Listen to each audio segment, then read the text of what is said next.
ನಮಸ್ತೆ, welcome to Vasu kitchen. ಇವತ್ತು ವಸು ಕಿಚನಲ್ಲಿ ಏನಾಗ್ತಿದೆ ಅಂದರೆ ಎಗ್ ರೈಸ್. ಅದನ್ನು ಹೇಗೆ ಮಾಡೋದು ಅಂತ ನೋಡೋಣ ಬನ್ನಿ. ಇಲ್ಲಿ ನಾವು 8 ಮೊಟ್ಟೆ ತೊಗೊಂಡಿದ್ದೀವಿ. ಆನಿಯನ್, ಕ್ಯಾಪ್ಸಿಕಮ್, ಕ್ಯಾರೆಟ್, ಮೆಣಸಿನ್ಕಾಯಿ, ಕೊತ್ತಂಬರಿ ಸೊಪ್ಪು, ಕ್ಯಾಬೇಜ್ ಅಂದರೆ ಕನ್ನಡದಲ್ಲಿ ಎಲೆಕೋಸು, ರೆಡ್ ಚಿಲ್ಲಿ ಪೌಡರ್.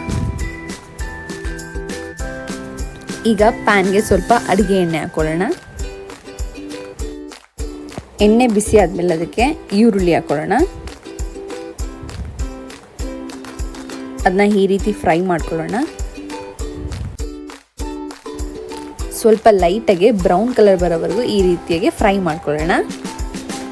ಇದಕ್ಕೆ ಈಗ ನಾವು ಹಸಿಮೆಣಸಿನ್ಕಾಯಿ ಹಾಕೊಳ್ಳೋಣ.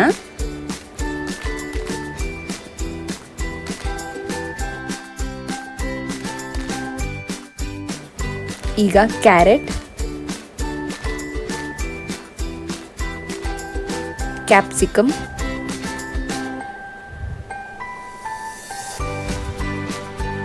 ಎಲೆಕೋಸು ಈ ಮೂರನ್ನು ಹಾಕೊಂಡು ಮಿಕ್ಸ್ ಮಾಡ್ಕೊಳ್ಳೋಣ, ಅಂದರೆ ಫ್ರೈ ಮಾಡ್ಕೊಳ್ಳೋಣ. ಇದನ್ನು ಈಗ 1-2 ನಿಮಿಷ ನೀಟಾಗಿ ಫ್ರೈ ಮಾಡ್ಕೊಳ್ಳೋಣ.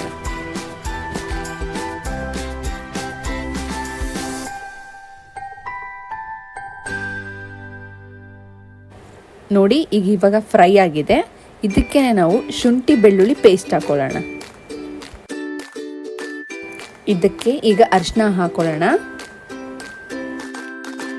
ಇದಕ್ಕೆ ಈಗ ಚಿಲ್ಲಿ ಪೌಡರ್ ಮತ್ತು ಗರಂ ಮಸಾಲ ಪೌಡರ್ ಹಾಕೊಳ್ಳೋಣ.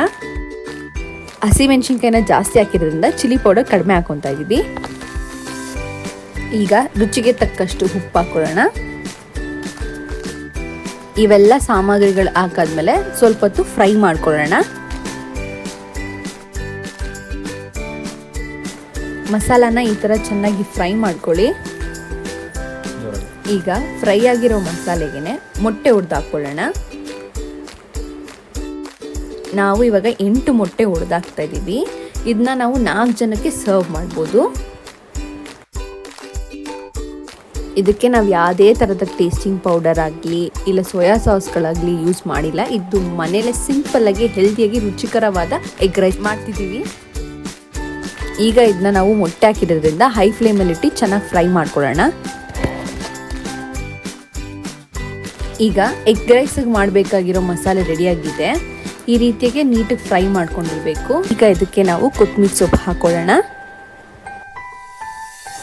ಈಗ ನಾವು ಈ ಮಸಾಲೆಗೆ ರೈಸ್ ಹಾಕಿ ಮಿಕ್ಸ್ ಮಾಡಿ ಫ್ರೈ ಮಾಡ್ಕೊಳ್ಳೋಣ.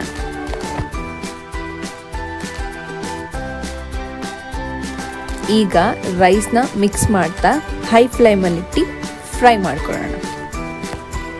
ಎಗ್ ಮಸಾಲಾನ ನಾವು ಸಪ್ರೇಟಾಗಿ ಎತ್ತಿಟ್ಟಿದ್ದೀವಿ. ಎಷ್ಟು ಬೇಕು ಅಷ್ಟು ರೈಸ್ಗೆ ಮಸಾಲ ಹಾಕಿ ಫ್ರೈ ಮಾಡ್ಕೊತಾ ಇದ್ದೀವಿ. ಈಗ ವಸು ಕಿಚನಿನ ಎಗ್ ರೈಸ್ ರೆಡಿಯಾಗಿದೆ. ನಿಮ್ಗೆ ಈ ವಿಡಿಯೋ ಇಷ್ಟ ಆಗಿದ್ರೆ ನಿಮ್ಮ ಮನೇಲೂ ನೀವು ಇದನ್ನ ಮಾಡಿಕೊಂಡು ಹೇಗಿದೆ ಅಂತ ಕಮೆಂಟ್ ಬಾಕ್ಸಲ್ಲಿ ಇಡಿ. ಲೈಕ್ ಮಾಡಿ, ಶೇರ್ ಮಾಡಿ, ಸಬ್ಸ್ಕ್ರೈಬ್ ಮಾಡೋದನ್ನ ಮರಿಬೇಡಿ. Thank you.